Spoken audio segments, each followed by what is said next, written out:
The Thanksgiving Weekend Classic has returned as the WWE makes its way to the Chicago suburb of Rosemont, Illinois, and the Allstate Arena this Saturday, November 25th, for the 37th Annual Survivor Series. 37? Wow.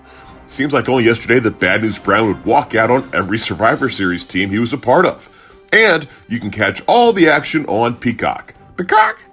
I'm Senor Siete here at the 7 Wrestling News Desk, and let's take a look at our Survivor Series 2023 predictions.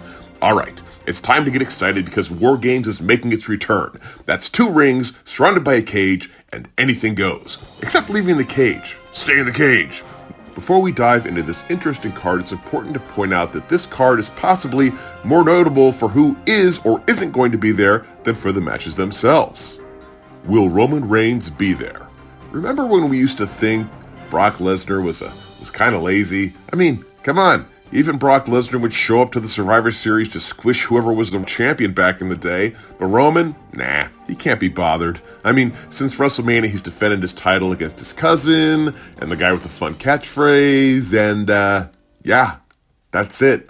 I'm sure Bobby Lashley isn't interested in a title shot, or all the guys you screwed by beating them with outside interference. What's weird is that none of the bloodlines get to be on the show. You think you can Samoan Spike John Cena into make-believe retirement and then take the rest of the year off? And yes, I think you can argue that by making Roman take all this time off, it makes the fans hate him more, but this isn't the 70s. We all know this is make-believe. This is just makes us more annoyed with the promotion. And if anything, it's just hurting the stats they keep feeding us. Roman Reigns' title. His title reign is 500 infinity days long. Yeah, and he's got like 2 title defenses.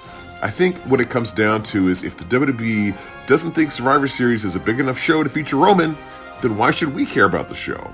And speaking of people who might be there, will CM Punk be there? Oh, don't get me wrong. The wrestling fan in me wants CM Punk at the Survivor Series. The catty drama queen in me wants CM Punk at the Survivor Series. But the realist in me, he's pretty sure CM Punk is not going to be at the Survivor Series. And know this, I have no inside sources on the matter. I just know that WWE seems to hate CM Punk more than they hate AEW. So weirdly, the best revenge WWE can get on Punk is by not letting Punk get revenge on AEW. It's kind of poetic. And yeah, Chicago. And yeah, more eyes on the product, we get it. There's got to be a part of Vince McMahon's doofus son-in-law that is loving this. Alright. There are actual matches on Saturday. Let's take a look at them. Rhea Ripley versus Zoe Stark, Women's World Championship. And the placeholder contenders keep making their way in front of Mommy as she makes her way to her inevitable WrestleMania showdown against Becky Lynch. Now, don't get me wrong, Zoe Stark is going to be great someday. She just hasn't found her thing yet, and there's no harm in that. Becky Lynch herself didn't take off until she got an attitude, started calling herself the man, and got clocked by Nia Jax, but this is Rhea Ripley's time. We're all living in Rhea Ripley's world. Since joining the Judgment Day, she's been a friggin' rock star. Absolutely must-see TV, and that definitely won't end this Saturday at Survivor Series. We expect a great match, but it's going to end with Mommy putting Stark down with the Riptide. How confident are we in this result? Let's give it a 9 out of 10. Gunther versus The Miz, Intercontinental title. The longest reign versus the guy who almost has the most reigns. That's a neat little angle for this one. Unfortunately, the other angle is the most dominant wrestler of the last 2 years against, The Miz. This has the potential to be fun. It might be a laugh to see if The Miz can pull some sports entertainment out of Gunther, but other than that, in what world can you imagine them ending this record-breaking title reign with the loss of The Miz? I know, poor Miz. Go back to your happy children, your gorgeous wife, your millions of dollars. How confident are we in this one?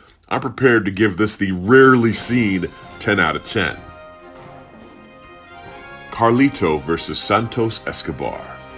Oh man, poor Rey Mysterio.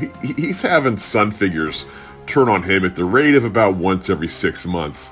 Can't be good for his psyche. Not that we're not fully on board with this, because the LWO were a bunch of Rey Mysterio worshipping dorks. Give me a badass Santos all day long. And Carlito, he can still go, so this should be a good one. But there's no real reason to protect Carlito here. I'm thinking he's probably on the Shelton Benjamin kind of deal where we all love him, but he's not here to win or be elevated. That being said, Santos is going to need some backup, right? It can't just be him beating down the 5 members of the LWO, can it? Sorry, beat down 4 members of the LWO because Zelina Vega, of course, will be busy trying to pick up that Emmy. At any rate, you don't want your freshly mended heel to lose his first match out of the box, so we're giving this one to Santos. Although, we wouldn't be shocked to see Carlito pull out a win due to some kind of Mysterio interference. Let's give this one a 5 out of 10 on the confidence scale. Damage Control versus Bianca Belair, Charlotte Flair, Becky Lynch, and Shotzi. War Games. My goodness, before we get into who's going to win and who's going to jump off the cage and all the fun stuff that comes with the War Games, can we take a minute to look at this freaking matchup? Are we looking at 7 of maybe the 10 best women's wrestlers in recent WWE history? Yeah, sorry, Shotzi.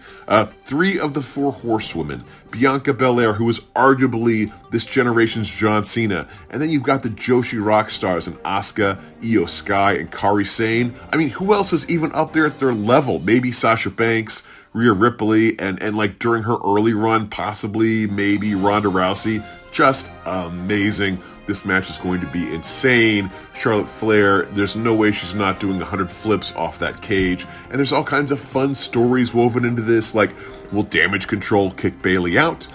Can Becky Lynch and Charlotte get along? Will Kairi Sane get revenge on Charlotte for the way Charlotte treated her at TLC 2019? Oh, did you forget about this one? I bet Kairi didn't. The poor pirate princess was clearly knocked loopy, and Charlotte kept doing stuff to her. An ugly spear, a slap, the worst powerbomb of all time through a table. It got so bad that Becky eventually had to stuff Kairi under the ring, and Asuka had to win the match all by herself. Also, are we cool with this being the second year in a row that Becky is a secret surprise found member of the team? Find a new angle. At any rate, who friggin' cares who wins? This is gonna be awesome. But since they brought Becky into the fold, she probably needs a win after her Celebrity Jeopardy train wreck. Let's say the good guys take this one because of some kind of miscommunication between Io Sky and Bayley. How confident are we in this? Not very. Maybe a 4 out of 10. Judgment Day and Drew McIntyre versus Cody Rhodes, Jey Uso, Sami Zayn, Seth Rollins, and Randy Orton. War Games. And in the main event, we've got the perennial punching bags at Judgment Day squaring off against the Justice League of Babyfaces. Would anybody bat an eye if JD McDougal or Dominic Mysterio took the loss here? The only thing that makes me think we might see the Goth Kids pull this one off is the fact that you don't want Drew McIntyre to lose so early in his heel run. But, by that same token, you don't want Randy Orton to lose during his big return. So, I'm going with the Super Friends in this one. Not confident at all, just a 5 out of 10. And if you'll indulge me some fantasy booking, what if the Judgment Day is less interested in winning and more interested in roughing up Seth Rollins? Poor Seth just takes it from every side in this match, and when it's over, the Judgment Day manages to corner Seth in the cage while Damian Priest cashes in his Money in the Bank briefcase. I'm imagining an awesome visual like when Owen Hart and Jim Neidhart attacked Bret Hart in a cage during SummerSlam 94, with all the Hart family members trying to climb the cage to save Bret. Jim Neidhart just keeps knocking them off. Imagine the Judgment Day keeping Uso, Zayn, Orton, and Rhodes out while Priest tries to take the title. Maybe that was the deal Rhea Ripley made with Drew McIntyre. At any rate, I know fantasy booking is the worst, so I apologize. Thank you for letting me go on that tangent. All right, there are our picks. Were we way off? Let us know in the comment section below. Also, if you enjoyed this video, please hit the thumbs up, subscribe to the channel, and kick the notification bell. Until next time, I'm Senior Siete here at the 7 Wrestling News Desk saying bye-bye.